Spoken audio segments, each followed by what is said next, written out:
Episode 132, the top AI questions that I get from marketing pros. The primitive forms of artificial intelligence we already have proved very useful.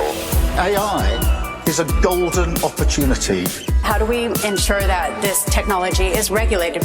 The long arc of technological history is now in an extraordinary new phase. The AI6 Podcast with Joanne Sweeney. If you're a marketer trying to wrap your head around AI, you're not alone. At every workshop I run, from public sector teams, radio professionals, leaders, to freelance marketers, the same questions come up. What tools should I use? Will AI take my job? How do I keep my voice? In this solo long listen episode of AI6, I'm answering the 6 most common questions clients ask me about AI in my workshops and when writing AI-powered digital marketing strategy. Hello and welcome back to the AI6 podcast. I'm Joanne Sweeney, on a mission to teach you AI in just 6 minutes a day. Let's start with Netflix CMO Marion Lee. She shares her recent use of AI. I used it to write my 360 reviews last week. I mean, brilliant. I don't know if you guys I had to write 26 of them, and at Netflix, they were like 9 p.m. PST, this tool shuts down, and I was like, Ted Sarandos, 8:59. Like, what am I writing about my boss? We had a little AI tool built in. It was a test, and I will tell you that I got the meat of what I was trying to say, and then I was like, please revise. It formatted it for me. It made me sound very smart, and it made my feedback sound incredible.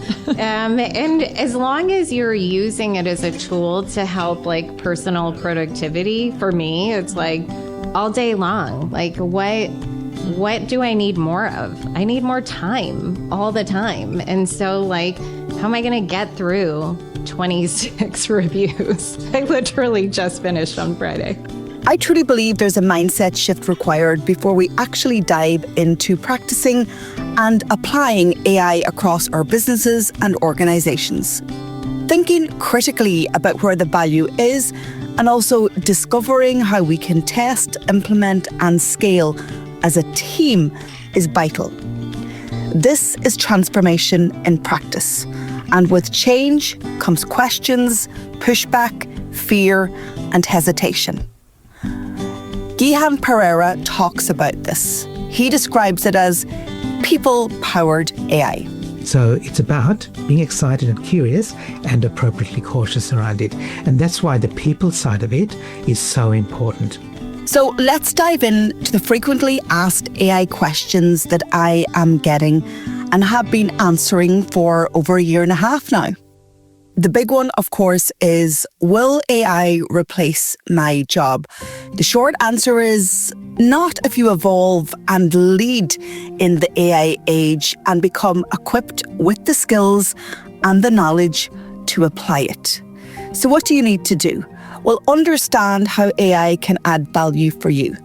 Try and test it with AI for admin work to help keep strategy alive.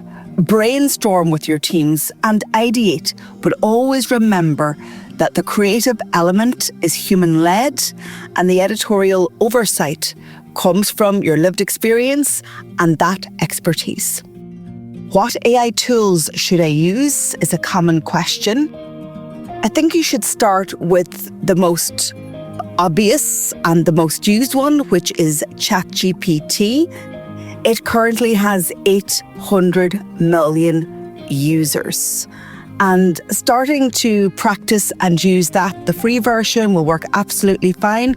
Just remember not to input anything confidential or proprietary from your business or from your place of work, or indeed personally. So pick high frequency tasks and test ChatGPT on it. I always get my students and my clients to spend 10 minutes simply writing bullet points on a post-it note and writing down what are the tasks that they have to do every day, every week, every month that they would delegate to an assistant if they had one. The next question I often get is, how do I keep my voice if I use AI? Won't we all sound the same, Joanne? This is a really good question. And honestly, as a writer and as a creator, I truly believe those of us that go on and maintain that authentic voice and really lean into our creativity and embrace it even more will thrive and win in the AI age.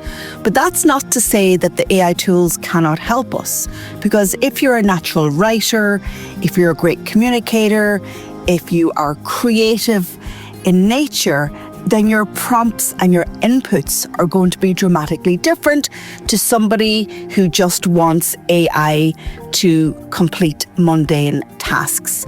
So my big tip here is train the AI models with your own writing, your own tone of voice, and get it to sound like you, as if you were there. Now, I have done this.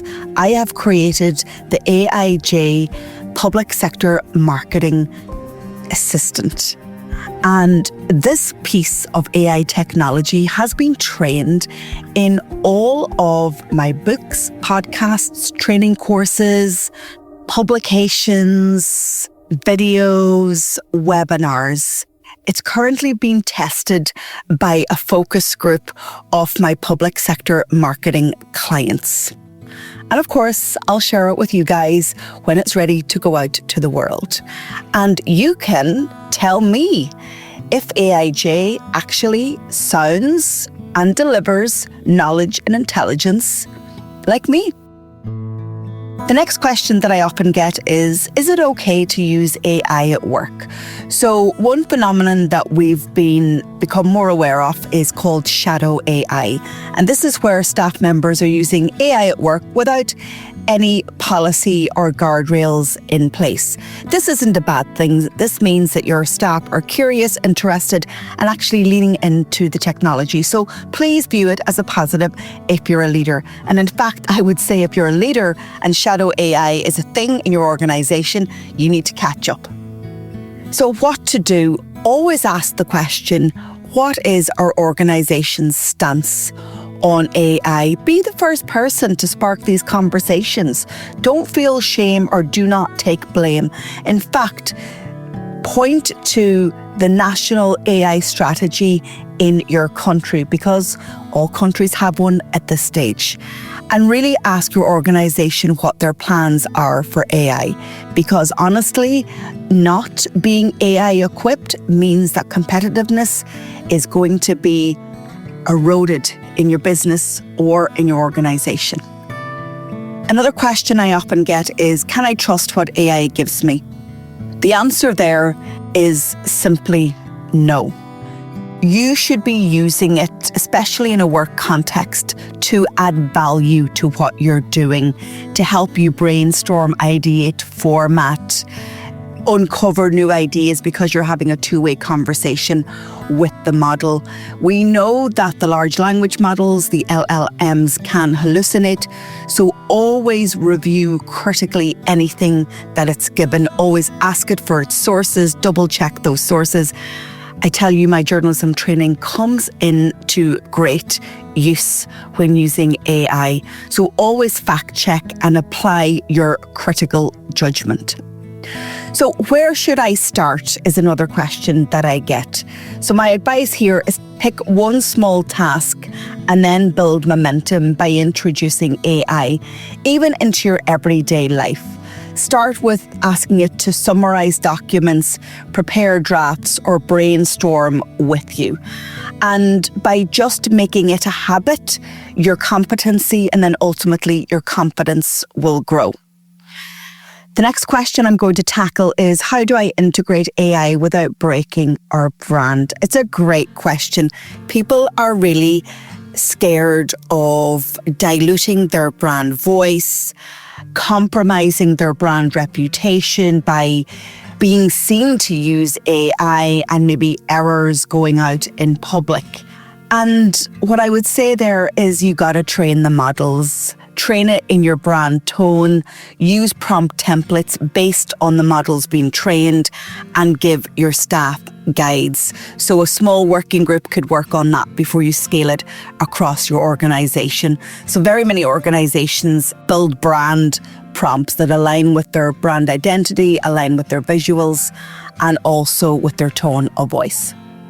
The next question, how do I train a team to use AI responsibly? And I love this question because I always talk about AI for good and being on the side of AI for good, because there's too many who are on the side of AI for bad, and AI is really helping the criminals and those with nefarious intent out there. So we need to build up the army of AI for good. So what I would say here is develop shared workflows, also introduce training, and have those policies in place. Policies aren't about being strict or being judgmental. They're about guidance and guardrails. Create an internal AI use playbook and train the team. Remember, once you do that, and after 12 months of adaptation and adoption, you really are at a stage of scaling, and it will just become mainstream like any other tools you have in your organization. The next question is, how do I balance AI and thought leadership? Well, I would love to see leaders begin to talk openly, writing LinkedIn articles, going on podcasts, and telling people about how they're adapting. Everyone loves a case study. Be the leading light and the leading voice in your sector. You don't have to have all the answers.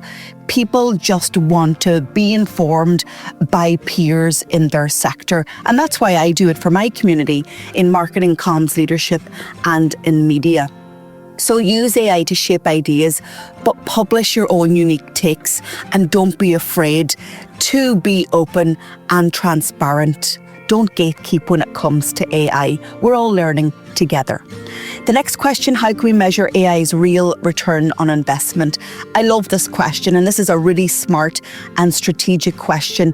Definitely you want to track time saved, the content volume that you're producing by using AI tools compared to a time when you weren't, and also measure and critically analyze the quality of the output that you're getting from the models. Also document workflows before using AI, after using AI, and now your new work processes.